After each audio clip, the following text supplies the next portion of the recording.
Kumusta po yung nangyaring bypass operation nung kagabi? Okay. So, kagabi nagkaroon tayo ng bypass operation dito sa Barangay Gabating, Las Pangasinan. At yun nga, yung subject natin, yung street level individual, ay nag-positive. Nakuhanan natin siya ng shabu. So, almost mga 4 grams mahigit yun, more or less. So, estimated standard drug price niya is 27,200. So, sa ngayon, nandito siya sa detention cell at prepare natin yung mga documents para may file yung kaso sa kanya. Ang kaso niya is violation ng Section 5 and Section 11 of Republic Act 9165 o yung Comprehensive Dangerous Drugs Act of 2002. Yung nahuli po ba nating suspect ay residente po dito mismo sa Malasig? Yes, dito lang siya sa Barangay Fundacion.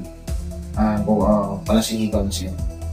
So, paano po nagkaroon ng informasyon na may ganun pong aktibidades dito sa Fundacion? Actually, matagal na nating minamanmanan yung tao nito kasi hindi lang sa drugs.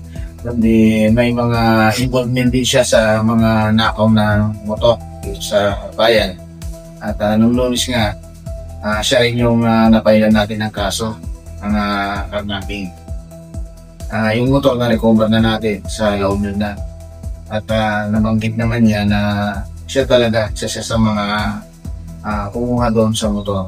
At minabantayan din natin siya pagdating naman sa pagtitinda ng illegal na droga. At yun nga, kahapon, napagbenta niya yung pusher buyer natin na isang pulis. At yun, nakuha na natin siya through bypass operation. So, ibig sabihin, matagal na po itong minamanmanan? Yes, matagal na natin minamanmanan. Anong buwan pa lang siya, bata pa siya, hindi pa siya minor de edad, sige. May mga gawain na itong mga illegal. So, bali, ilang taon po ngayon yung nahuli po? 20 years old. 20 years old. Matagal na bang ginagawa yung ganyan mga sabi? Ay, galang ko. Bali, ikaw.